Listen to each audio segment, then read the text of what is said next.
The briefing room fell silent when she walked in. Major Elena Vasquez moved with the kind of economy that comes from years of calculated movement, her flight suit perfectly pressed, her dark hair pulled back in a regulation bun that revealed a thin scar running from her left temple to her jawline. The other pilots looked up from their pre-flight checks, and someone in the back corner muttered something that ended with laughter. She didn't react.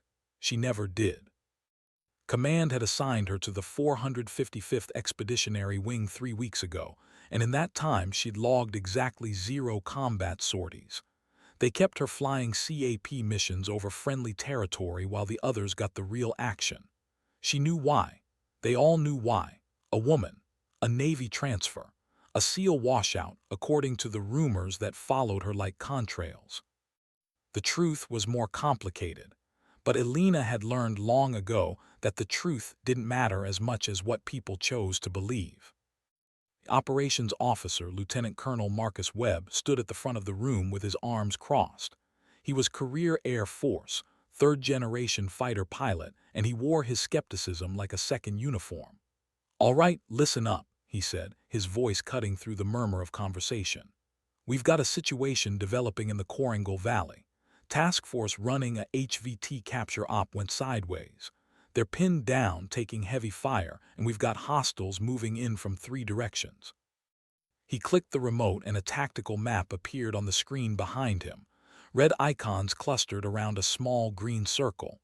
"They need close air support and they need it 15 minutes ago." His eyes swept the room. "Griffin lead, you're up. Griffin 2, you're on his wing." Captain Jake Morrison stood, already reaching for his helmet. He was the golden boy of the squadron, 28 confirmed kills, a chest full of medals, and the kind of confidence that came from never having been wrong about anything important. "Copy that, sir. We'll have them out before lunch." Griffin 2 nodded and followed him toward the door. Webb's voice stopped them. "Belay that." The room went still. Webb looked directly at Elena. "Reaper, you're taking this one." The call sign landed like a punch. They'd given it to her as a joke, referencing the drone. Unmanned, remote, safe, she stood without hesitation. "Yes, sir." Morrison turned, his face flushed.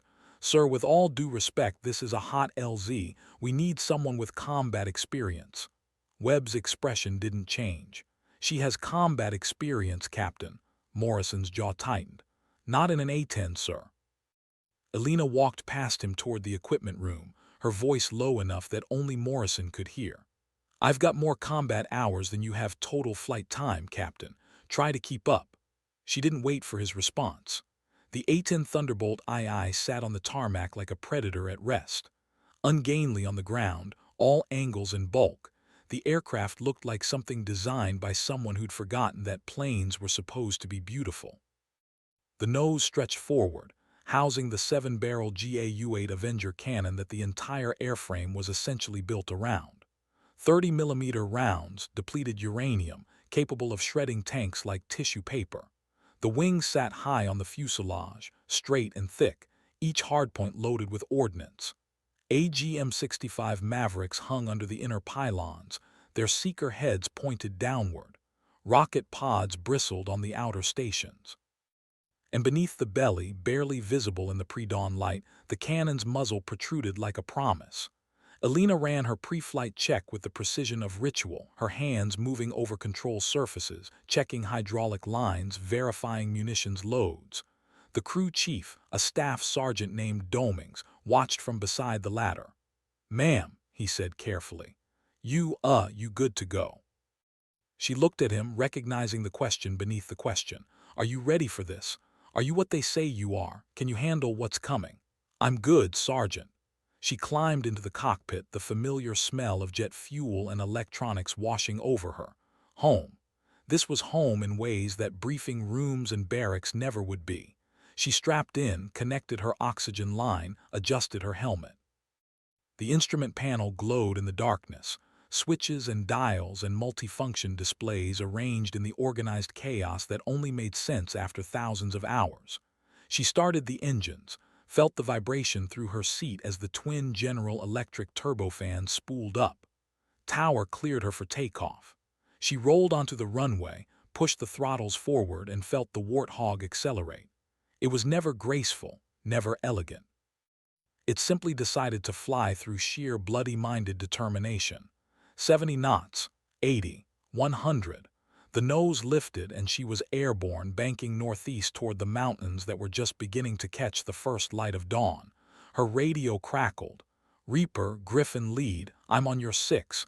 Don't do anything stupid." She didn't respond. The Koringal Valley opened beneath her like a wound in the earth, all steep ridges and narrow defiles where shadows pooled thick as blood. Intel had briefed them on the terrain. Altitude 9,000 feet at the valley floor, peaks rising to 14,000. Limited maneuver room. Heavy ground fire expected. The kind of environment where one mistake could be your last. She checked her coordinates, matched them against the GPS display. Raven 3-1, Reaper 1-1, checking in on your frequency.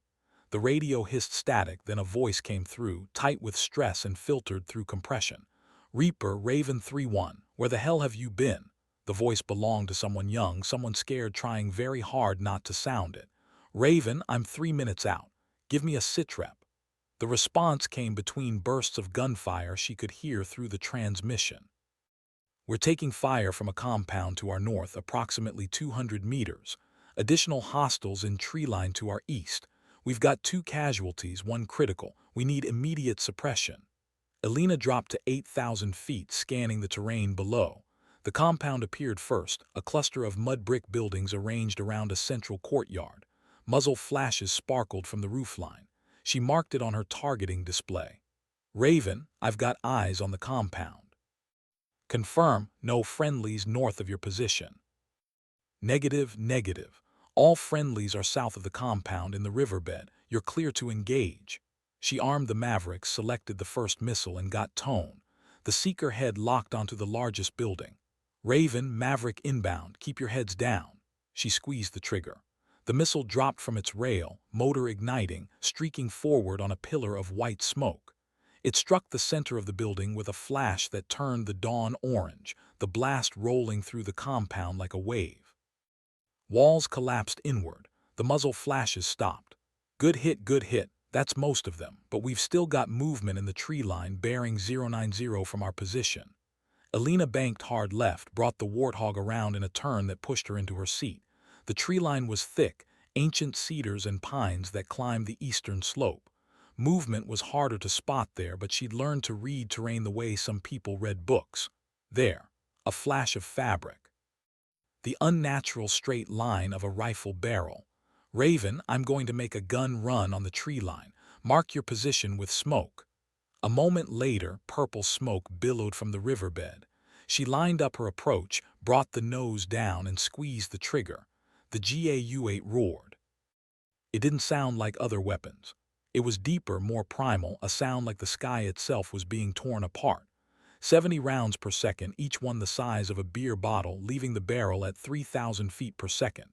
The impact zone simply ceased to exist in any meaningful sense. Trees disintegrated.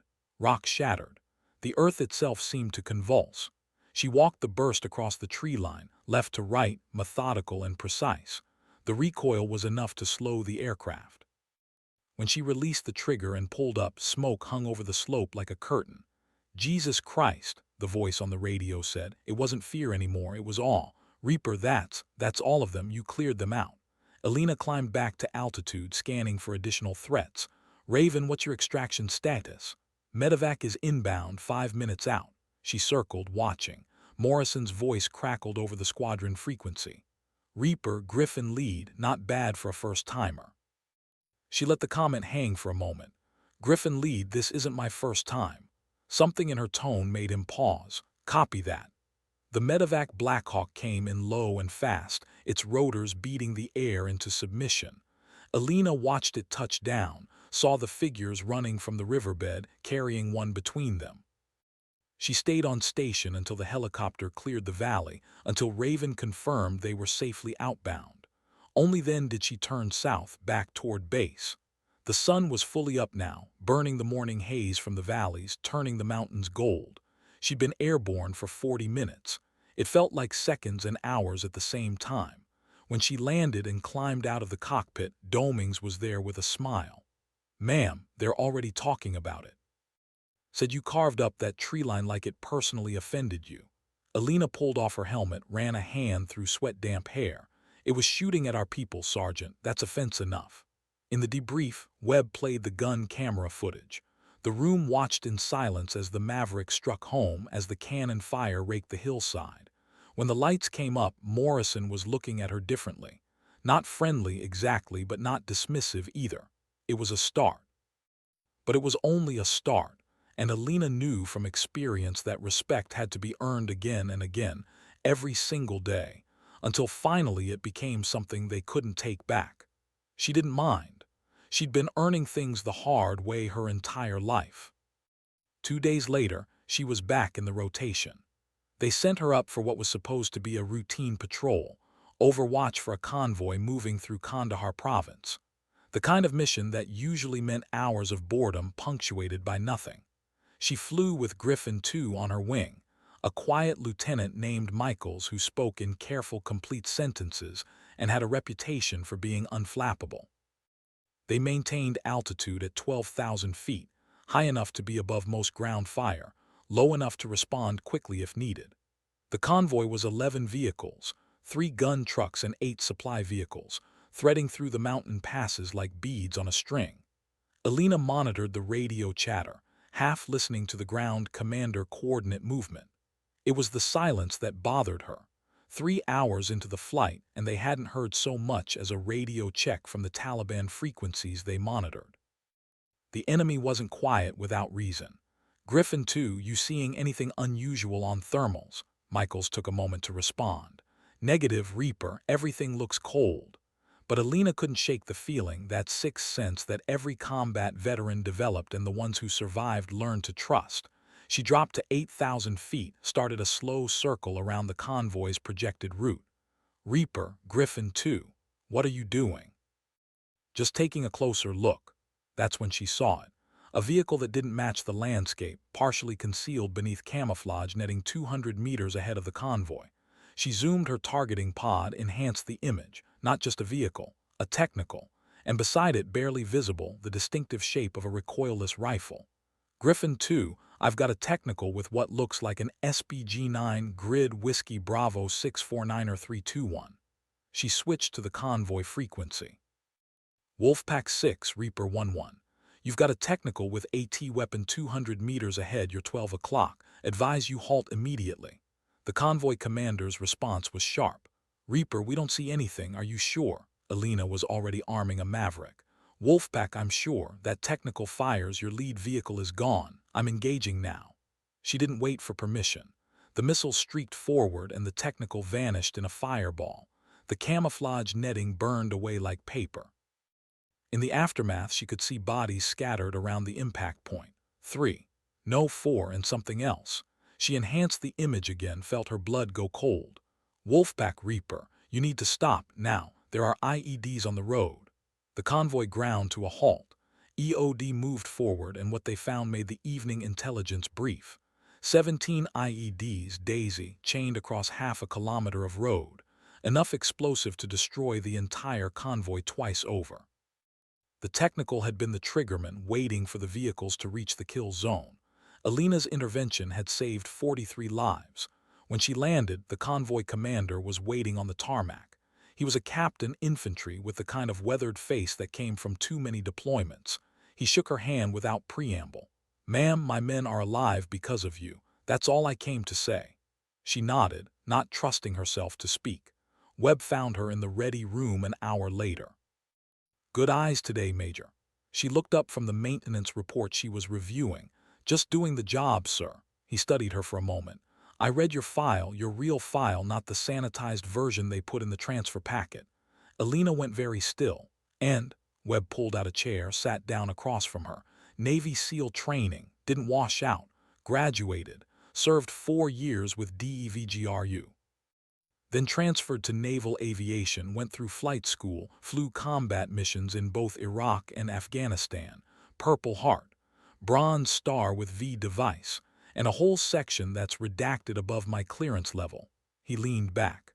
So when I hear people call you a washout, I know they're idiots. Question is, why let them think it? Alina set down the report. Because it's easier than explaining, sir, and because what people think doesn't change what I can do." Webb nodded slowly. "The men respect competence. You're showing them that, but they also respect honesty. Might be worth considering."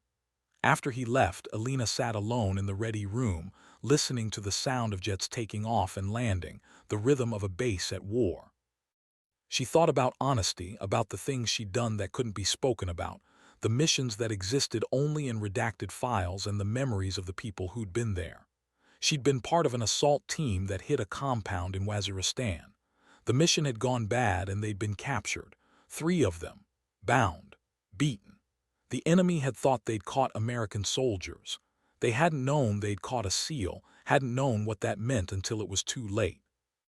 Alina still remembered the feel of the zip ties cutting into her wrists, the taste of blood in her mouth, the sound of her teammates screaming in the next room. She remembered the moment when the guard had leaned close, close enough, and she'd moved. SEALs trained for captivity. They trained for the moment when violence became not just an option but a necessity. She'd killed the first guard with her hands still bound, using her fingers to crush his trachea. The second had died before he could raise his rifle. The third had gotten off one shot before she took his knife and put it through his eye socket. Then she'd freed her teammates, and together they'd fought their way out. Command had spun it as a rescue operation, credited a QRF with the extraction. But the people who needed to know knew. After that mission, she'd realized something fundamental. She loved the work, loved serving, but she didn't love the killing. Not up close, not with her hands. From the air in a jet, she could still make a difference. She could still protect her people, but she could do it from a distance that let her sleep at night. Most nights, anyway. The transfer to aviation had been her choice, and she'd never regretted it. Flying was clean in ways that ground combat never was. There were no faces in her targeting pod, no last moments, just coordinates and impacts and threats eliminated. It was a lie, of course. There were always faces, always moments, but it was a lie she could live with. The next mission came 3 days later. Another grid reference, another unit in trouble, but this time it was different. The distress call came at 0300 and Alina was airborne within 15 minutes. Morrison flew lead and she was on his wing. The flight plan took them deep into the Kunar province to a forward operating base that was under sustained attack. All Reaper elements be advised. FOB Lancer is under attack by an estimated 200 hostiles, multiple breaches of the perimeter. This is not a CAS mission. This is a survival mission. Morrison's voice was steady on the radio. Copy that, TOC. ETA 10 minutes. Alina checked her weapons load. Full loadout, everything she had. It might not be enough. The base appeared as a cluster of lights surrounded by darkness, muzzle flashes twinkling along the perimeter like malevolent stars. She could see tracers arcing through the air, both directions, green and red streams that crossed and intersected. Morrison called the first target. Reaper 2, I'm taking the northern breach. You've got the eastern side. Alina banked hard, dropped to 5,000 feet. The eastern wall had collapsed in one section and hostiles were pouring through. She armed a rocket pod, lined up her run. Guns, guns, guns. The rockets streaked downward, impacting in a line of fire that bisected the breach. Bodies flew. The charge faltered. She came around again, selected the cannon, and fired a 3-second burst that churned the ground into chaos. Morrison was working the northern side, his Mavericks turning buildings outside the wire into craters. They worked in tandem, a rhythm they found without discussion, each covering the other's target area, each anticipating the other's needs. Reaper 1, be advised, were picking up increased radio chatter, sounds like they're calling in reinforcements. Alina pulled up, gained altitude, scanned with her targeting pod. Movement on the roads, vehicles converging on the base from 2 directions. Technicals, by the look of them, at least 6. Reaper 1 has visual on hostile vehicle column inbound from the west. I'm engaging. She selected a Maverick, locked the lead vehicle, fired. The missile hit and the technical erupted in flames. The vehicles behind it swerved, trying to scatter, but she was already tracking the next target. Another missile. Another kill. Morrison took out 3 more on his approach. The last technical turned and fled, disappearing back into the darkness. By the time the sun came up, the attack had been repulsed. The base had held barely, 23 dead, 40 wounded, but it had held, and that was what mattered. The base commander's message was brief and to the point. "Reaper Flight, you saved our lives, thank you." Alina landed as dawn broke over the airfield, exhausted in a way that went beyond physical tiredness. Morrison was waiting when she climbed down from the cockpit. He didn't say anything at first, just looked at her with an expression she couldn't quite read. "You're good," he said finally. "Really good." She pulled off her gloves, tucked them into her flight suit. "You're not bad yourself, Captain." He smiled, a genuine expression that changed his whole face. "I was wrong about you. I'm man enough to admit it." Alina nodded, appreciated. But even as she walked away, she knew this was still just the beginning. Respect from Morrison was one thing, respect from the squadron was another. And there were still 30 pilots who didn't know her, didn't trust her, didn't think a woman belonged in a cockpit. She'd have to prove herself to every single one. The squadron briefing that afternoon was different. Webb announced the successful defense of Fob Lancer, credited Reaper Flight with 47 confirmed kills, and the prevention of what would have been a catastrophic defeat. The pilots listened, and when Webb mentioned Alina's name, there was no laughter, no dismissive comments, just attention. One of the younger pilots, a lieutenant fresh from training, raised his hand. "Sir, what's the story with her call sign? Why Reaper?" Webb looked at Alina, eyebrows raised. It was her choice. She could deflect, could keep the mystery alive, or she could tell them. She stood. "It's from my previous assignment. Before I came here, I was a SEAL. We had a mission that went bad, and I had to fight my way out. Someone on the team said I moved like death itself. The name stuck."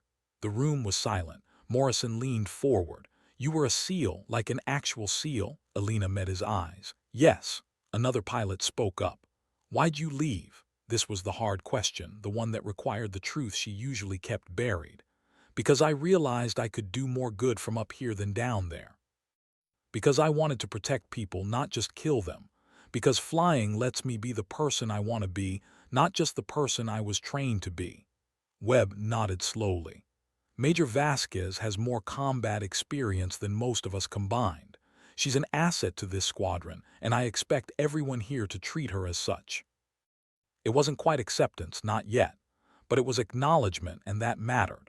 Over the next few weeks, Alina flew every mission she was assigned and volunteered for more. She flew in sandstorms that reduced visibility to nothing. She flew night missions where the world was shades of green through her NVGs. She flew missions that were routine and missions that were anything but. And slowly, incrementally, the squadron's attitude shifted. They stopped seeing her as a woman who happened to be a pilot and started seeing her as a pilot who happened to be a woman. The distinction seemed small, but it was everything. She ate with them in the chow hall. She played cards with them in the ready room. She listened to them talk about their families, their fears, their dreams, and occasionally she shared her own. Morrison became something like a friend, the kind of friendship forged in shared danger and mutual respect. They flew together often, had developed the kind of wordless communication that made them effective as a team. 3 months into her deployment, the mission came that would define everything. The briefing was classified, held in a secure room with armed guards at the door. Webb stood at the front, his expression grim. "All right, listen up. This is a joint operation with JSOC. We've located a high-value target in the Tora Bora region. This individual is responsible for coordinating attacks across the province and has been on our target list for 2 years. He clicked to the next slide. A compound, nestled in a valley so remote it barely appeared on maps. The assault team will insert via helicopter at 0400. Our job is to provide overwatch and CAS if needed, but here's the complication.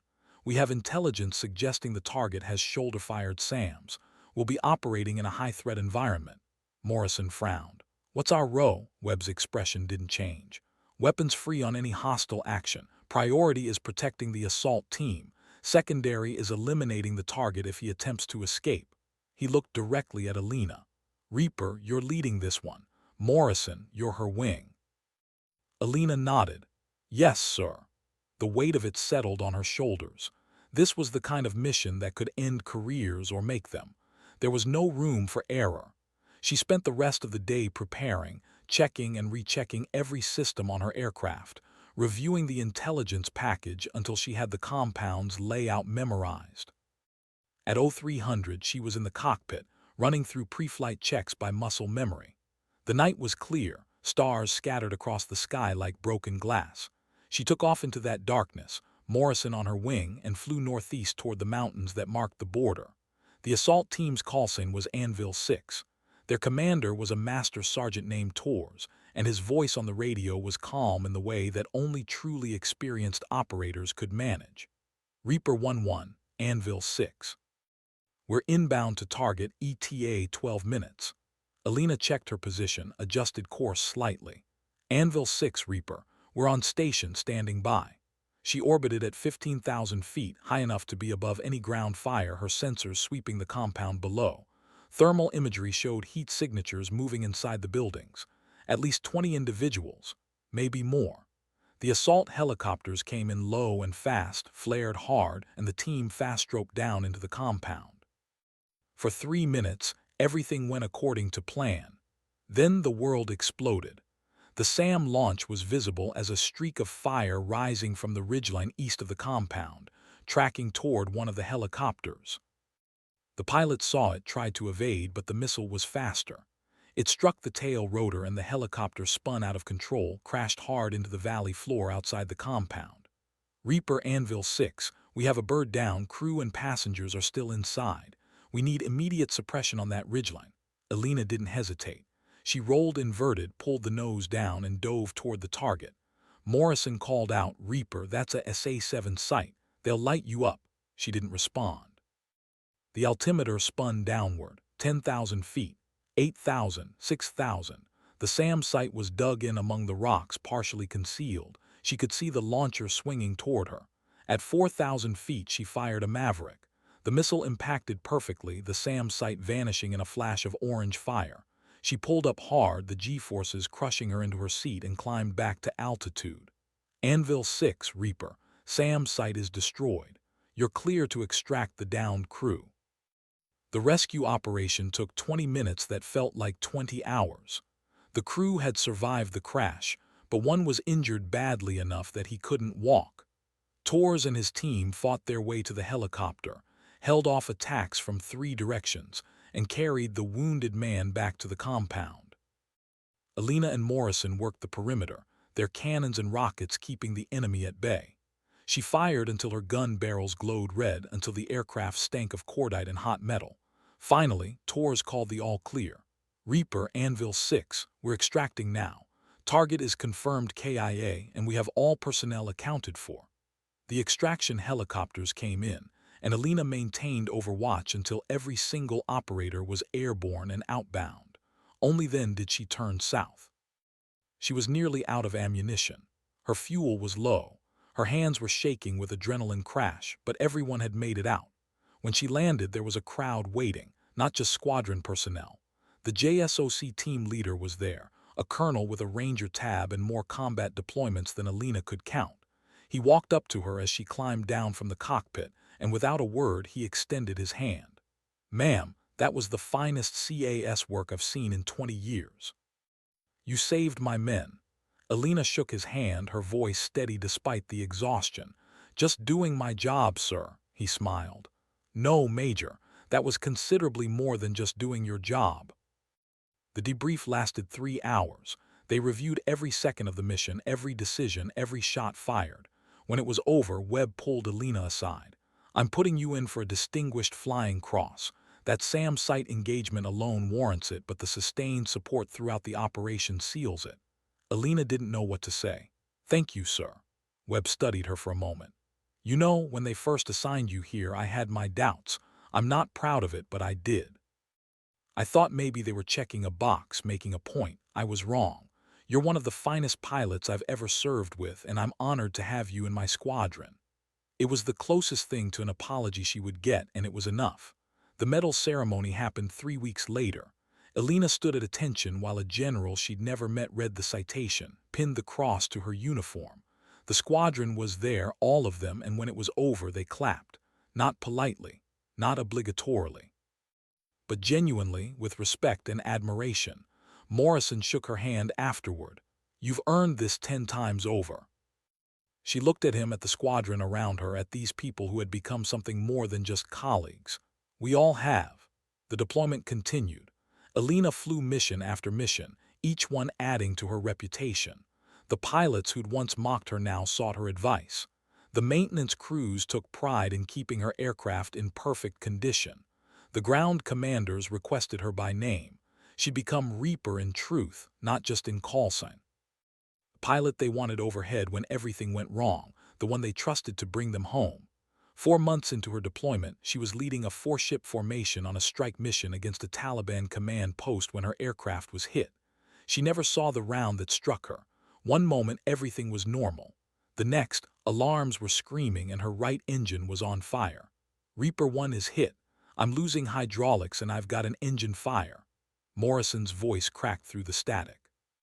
"Reaper 1, can you make it back to base?" She checked her instruments, already knowing the answer.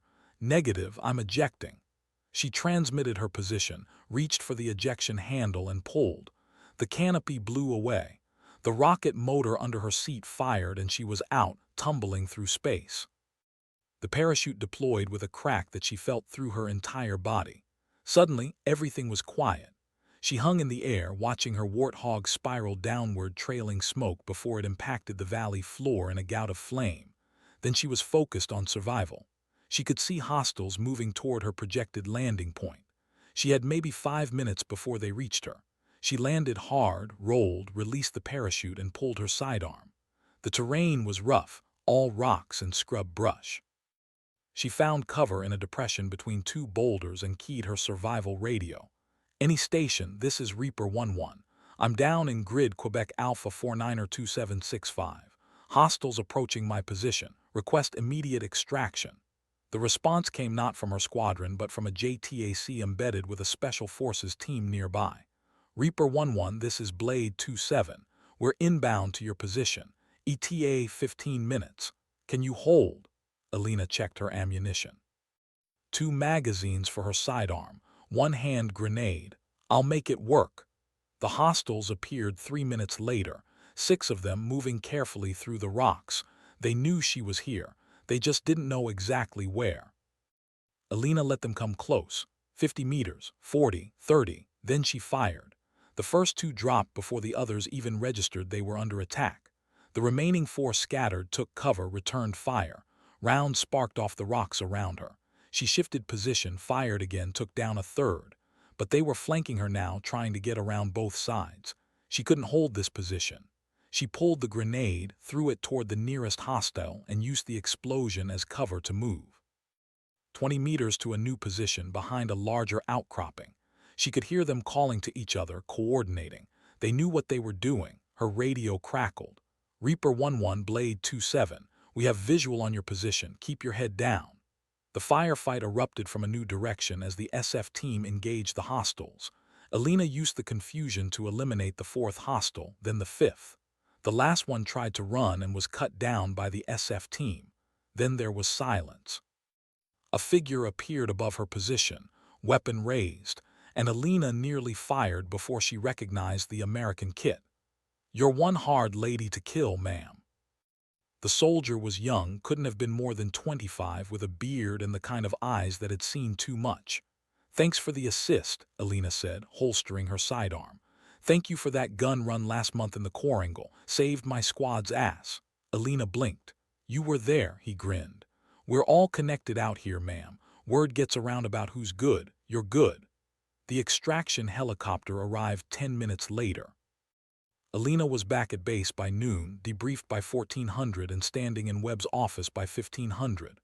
"How are you feeling?" he asked. "Pissed off that they shot down my aircraft, sir. Ready to get back in the air." Webb smiled. "You're grounded for 72 hours, medical evaluation, then we'll see." She wanted to argue but knew it would be pointless. Instead, she nodded and left. In her quarters, she sat on the edge of her bunk and let the shakes come. She'd been shot down. She'd killed people with her sidearm, up close, the way she'd sworn she'd never have to do again. The faces would join the others in her dreams. But she was alive, and that counted for something. Morrison found her in the chow hall that evening. He sat down across from her without asking, set down a tray of food he probably wouldn't eat. "You okay?" She looked at him at the genuine concern in his expression. "I will be," he nodded. "For what it's worth, watching you fight your way out of that was something. You're tougher than anyone I know." Alina smiled despite herself. "Don't spread that around. I have a reputation to maintain." He laughed and some of the tension broke. 3 days later she was back in the air. They gave her a new Warthog fresh from depot maintenance and she flew it like the old one had never existed. The deployment continued. 6 months became 7. 7 became 8. She flew more missions than anyone else in the squadron, logged more combat hours, earned more confirmed kills. But more than that, she'd earned something intangible. She'd proven that competence had no gender, that courage came in many forms, that the person in the cockpit mattered less than what they could do once they got there. The younger pilots looked up to her. The experienced ones sought her opinion. Even the skeptics, the ones who'd never quite believed a woman could do the job, had run out of arguments. The last mission of her deployment came on a clear morning in late autumn. Intelligence had identified a meeting of senior Taliban commanders, a target of opportunity too good to pass up. Alina led a 6-ship formation, the largest strike package the squadron had launched in months. The target was a compound in Helmand Province, remote and heavily defended. They came in at dawn when the light was still thin and the shadows long. Alina coordinated the attack, assigned targets, managed the flow of aircraft and ordnance with the precision of a conductor leading an orchestra. Mavericks struck first, followed by laser-guided bombs, then gun runs that turned the compound into a moonscape. When the smoke cleared, 23 Taliban commanders were dead, including 2 on the international wanted list. The operation was a textbook success. When Alina landed for the last time, the entire squadron was waiting.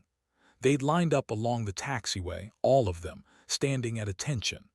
As she rolled past, they saluted. It was the kind of honor reserved for warriors, for the people who'd earned respect through blood and sacrifice and unwavering commitment to the mission.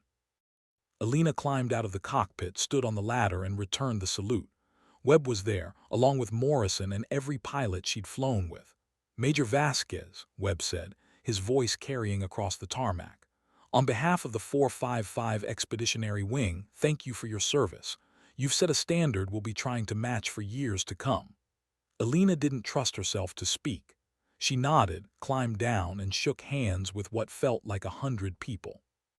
Morrison hugged her, actually hugged her, and whispered, "You changed this squadron. You changed me. Don't forget that."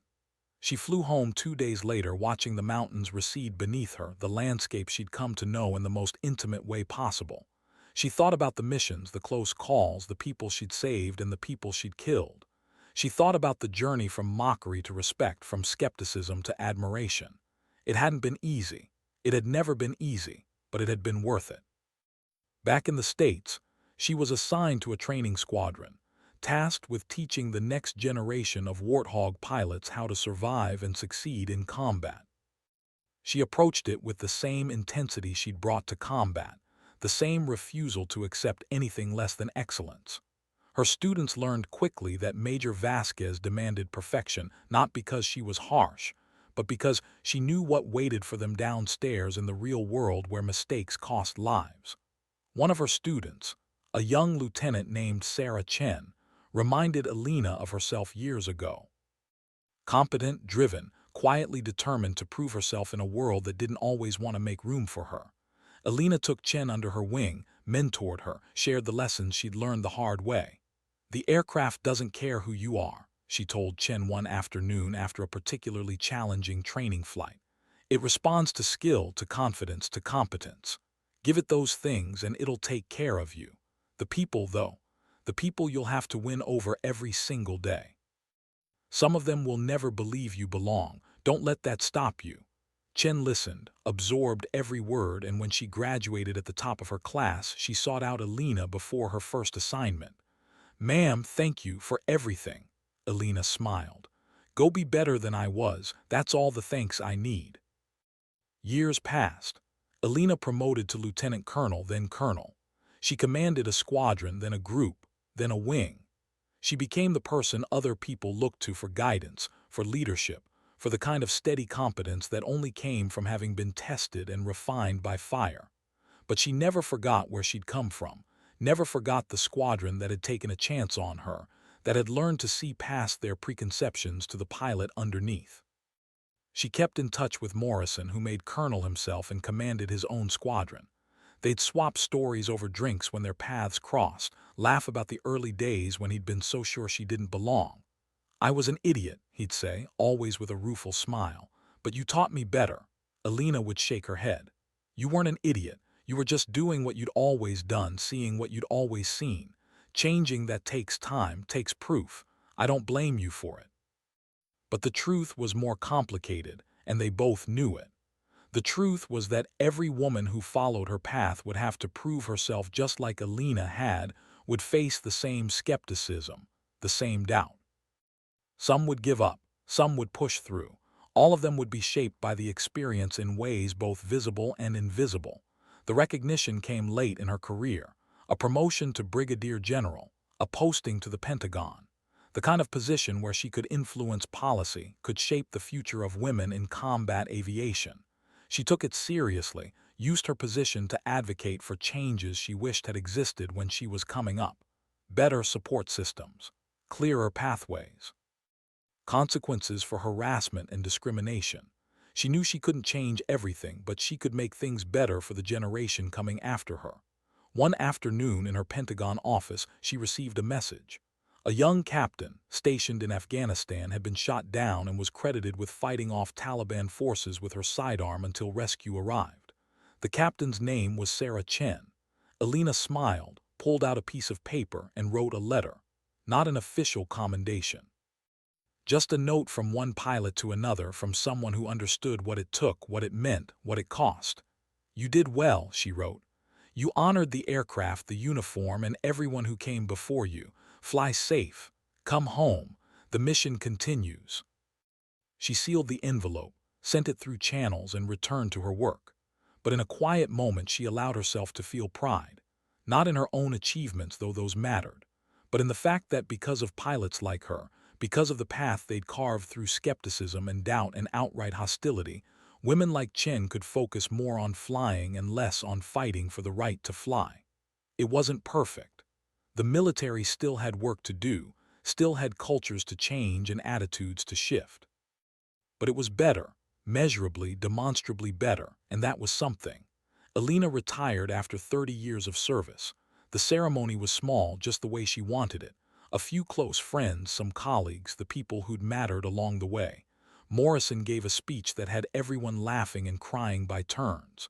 "When I first met Alina Vasquez," he said, "I thought I knew everything about what made a good pilot. She taught me I didn't know anything. She taught all of us that competence comes in forms we don't always expect, that courage isn't always loud, and that the best warriors are the ones who make everyone around them better." Webb was there too, older now, retired himself, but still carrying that air of command. He shook her hand when it was over, held it for a moment. "You changed the Air Force," he said quietly. "You might not see it from where you stand, but you did. Every woman who puts on a flight suit benefits from what you proved." Alina didn't know how to respond to that. She'd never set out to be a symbol, to be a pioneer. She just wanted to fly, to serve, to be good at what she did. The fact that doing so had opened doors for others was a side effect, not a goal. But maybe that's how change always happened. Not through grand gestures, but through the daily grind of showing up, doing the work, refusing to quit even when quitting would be easier. She spent her retirement quietly. A small house in Colorado, near the mountains she'd flown over so many times. She took up woodworking, read the books she'd never had time for, learned to be comfortable with silence. But sometimes, on clear days, she'd hear jets overhead, and she'd step outside and watch them cross the sky. She'd wonder who was in the cockpit, what mission they were flying, whether they'd face the challenges she had or whether the path had gotten easier. She hoped it had. But part of her knew that every generation would have its own battles, its own proving grounds. That was the nature of progress. It wasn't a destination, but a direction. One afternoon, 10 years into retirement, she received a package. Inside was a book, A History of Women in Military Aviation. The cover featured a photograph of an A-10 Thunderbolt II, and the dedication read, "To the pilots who flew first, who proved it could be done." Alina was in there, her story told with accuracy and respect. But so were dozens of others, women whose names she knew and many she didn't, each one adding a chapter to a narrative that was still being written. She read through the night, recognizing the patterns, the skepticism, the proving, the grudging acceptance that became genuine respect.